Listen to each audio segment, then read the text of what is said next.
Film की शुरुआत Moscow की फ्लाइट से होती है। ज्यादातर पैसेंजर सो रहे होते हैं। तभी एक स्टीवर्डेस सब पर नजर डालती है। शॉन अपने मोबाइल पर वीडियो गेम में डूबा हुआ होता है। स्टीवर्डेस उसे फोन बंद करने को कहती है। शॉन उसे चैलेंज करता है और कहता है कि एक फोन से प्लेन कैसे क्रैश हो सकता है। उसका दोस्त बेन थोड़ा शर्मिंदा होता है लेकिन कुछ बोलता नहीं। शॉन उससे हाँ में जवाब की उम्मीद करता है पर वो बस मुस्कुराती है और हाथ बांध लेती है। अचानक इलेक्ट्रिकल शॉर्ट से प्लेन में ब्लैकआउट हो जाता है जिससे शॉन और बेन डर जाते हैं। फिर भी प्लेन सुरक्षित मॉस्को में लैंड कर जाता है। प्रेजेंटेशन की तैयारी करते वक्त बेन शॉन की सूट की बाजू में एक छेद देखता है। शॉन बताता है कि उसने ये सूट ग्रेजुएशन सेरेमोनी के बाद से नहीं पहना था। वो सेरेमोनी में सिर्फ अपने दोस्तों के साथ सपोर्ट के लिए गया था, खुद ग्रेजुएट नहीं हुआ था। तभी क्लब की खिड़कियां अचानक टूट जाती हैं। एलियन के नजरिए से सब कुछ इंटरलेस्ड लाइंस में दिखता है। इमारतें सिल्वर व्हाइट में और लोग पीली रोशनी में चमकते हुए। एलियंस अपनी मर्जी से हमला शुरू कर देते हैं। वो पीली एनर्जी लाइंस से लोगों को खींचकर अपने कोर में ले जाते हैं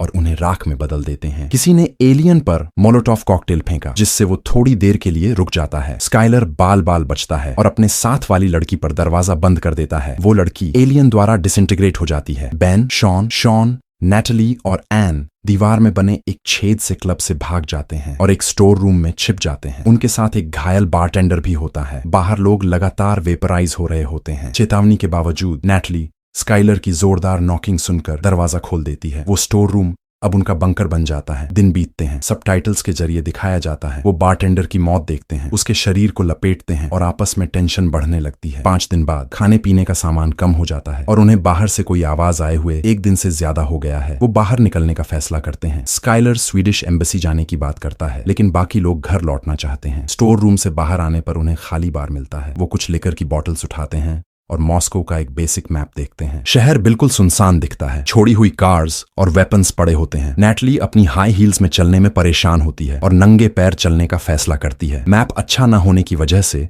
वो सड़कों में डायरेक्शन लेकर घूमते हैं। आवाजें सुनकर वो एक रशियन औरत को देखते हैं जो अपनी खिड़की पर ईंटों से बैरिकेड बना रही होती है। वो डायरेक्शंस मांगते हैं लेकिन औरत रशियन में उन्हें बाहर के भूत के बारे में चेतावनी देती है और कहती है कि उनकी मौत पक्की है। वो कोई मदद नहीं करती और चाहती है कि उसे अकेला छोड़ दिया जाए। ग्रुप एक पुल पाता है जो एम्बेसी की तरफ जाता है लेकिन वो पुल एक क्रैश्ड रशियन वॉरशिप की वजह से टूट चुका होता है। वो दूसरा रास्ता ढूंढने निकलते हैं और रेड स्क्वायर पहुंच जाते हैं। उन्हें एक छोड़ी हुई पुलिस कार और एक भौंकता हुआ डॉग दिखता है। लड़कियां और स्काइलर छिप जाते हैं जबकि बेन और शॉन कार के पास जाते हैं ताकि बेहतर मैप मिल सके। वो ट्रंक खोलते हैं और अंदर रोड फ्लेयर्स, फ्लेयर गन और मॉस्को का रशियन मैप बुक पाते हैं। अचानक भौंकता हुआ डॉग एक इनविजिबल एलियन द्वारा वेपोराइज कर दिया जाता है जिससे सभी हैरान रह जाते हैं। एलियन और शिकार की तलाश में निकलता है। बेन और शॉन पुलिस कार के नीचे छिप जाते हैं। जैसे ही एलियन पास आता है कार की सायरन और लाइट्स अपने आप चालू हो जाती हैं। एलियन कार के ऊपर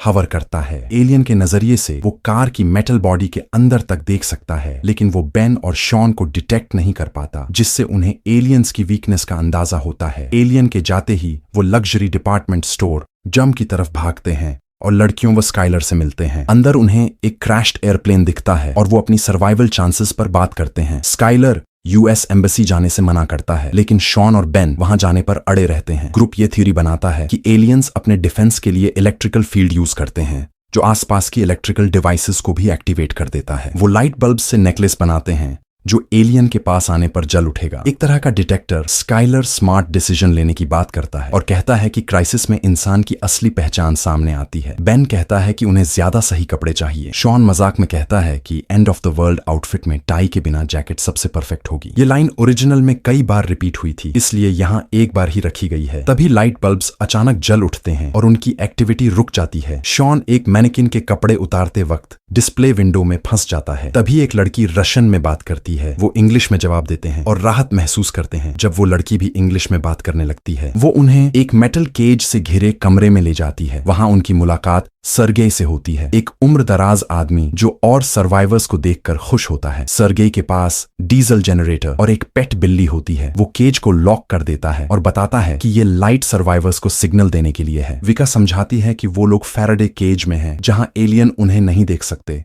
वो एम्बेसी रेडियो चालू करते हैं और विका ब्रॉडकास्ट को ट्रांसलेट करती है। मॉस्को रिवर में K-152 सबमरीन सुबह तक किसी भी सर्वाइवर को रेस्क्यू करेगी। सर्गेई बताता है कि दुनिया के अलग अलग हिस्सों में भी सबमरीन रेस्क्यू हो रहे हैं और सबमरीन फैराडे केज की तरह काम करते हैं। वीका लड़कियों की मदद से सप्लाईज लाने पास के अपार्टमेंट्स में जाती है। एन इस हालात से जूझ रही होती है और सर्गेई से कहती है कि फैराडे केज का लैच खुला है। सर्गेई शॉन और बेन को अपना होममेड माइक्रोवेव गन दिखाता है जो एलियंस की शील्ड को डिसरप्ट करने के लिए बना है। सप्लाईज लाते वक्त एलियंस लड़कियों को देख लेते हैं और हमला कर देते हैं। विका इनकमिंग एलियंस देखती है और एन व नैटली को भागने को कहती है। वो अपार्टमेंट में भागती हैं, लेकिन केज का दरवाजा बंद नहीं कर पाती। एलियन अंदर आ जाता है। वो ओवरटर्न्ड कॉफी टेबल के पीछे छिप जाती हैं और एलियन उन्हें नहीं देख पाता। सर्गेई माइक्रोवेव गन चलाता है। एलियन में कुछ डिसरप्शन होता है, लेकिन वो मारा नहीं जाता और सर्गेई को वेपराइज कर देता है। डिसरप्शन के बाद एलियंस दिखने लगते हैं। वो बिल्कुल पोकेमॉन ऑनिक्स जैसे दिखते हैं, काले वर्टिब्रे के गोले में बंद चमकती आंखों के साथ। शॉन और बेन फायर एग्जिट से भागते हैं और लड़कियों को भी भागने को कहते हैं। नैटली डीजल फ्यूल में आग लगाकर अपनी एस्केप को कवर करती है। एन डर के मारे रुक जाती है और भागते वक्त एलियन द्वारा वेपराइज कर दी जाती है। ग्रुप की मुलाकात कुछ हथियारबंद लोगों से होती है जो मेटल आर्मर और मेकशिफ्ट शील्ड्स पहने होते हैं। वो लोग गन फायर, फ्लेम थ्रोवर और आरपीजी से एक एलियन को घायल कर देते हैं और उसका एक सख्त कांच जैसा टुकड़ा निकाल देते हैं। एलियन पीछे हट जाता है और उसका शरीर टुकड़ों में बिखर जाता है। शॉन वो एलियन का टुकड़ा उठा लेता है। फ्रेंडली मिलिशिया उन्हें मदद की पेशकश करती है। वो एलियन और सबमरीन की जानकारी शेयर करते हैं। लीडर कहता है कि नदी तक पहुंचना मुश्किल होगा क्योंकि वहां एलियंस का कब्जा है। शॉन जाने पर जोर देता है। नैटली का घर लौटने का जज्बा देखकर वाइका भी साथ जाने का फैसला करती है। नैटली की बातों से मिलिशिया भी मदद को तैयार हो जाता है और सबवे टनल से जाने की सलाह देता है। वो स्टेशन में लाइट बल्ब्स बिखेरते हैं ताकि एलियंस का पता लग सके। प्लेटफॉर्म पर एलियन उन पर हमला कर देता है। वाइका को छोड़कर सब ट्रैक्स पर भाग जाते हैं। बेन वाइका को बचाता है लेकिन खुद पकड़ा जाता है और वेपराइज कर दिया जाता है। सर्वाइवर्स ट्रैक्स के साथ भागते हैं, नदी तक पहुंचते हैं और एक बोट में बैठकर सबमरीन की तरफ निकलते हैं। शॉन अपने सबसे अच्छे दोस्त बेन की मौत पर शोक मनाता है। नैटली उसे दिलासा देती है। शॉन अपने बचपन की बेन से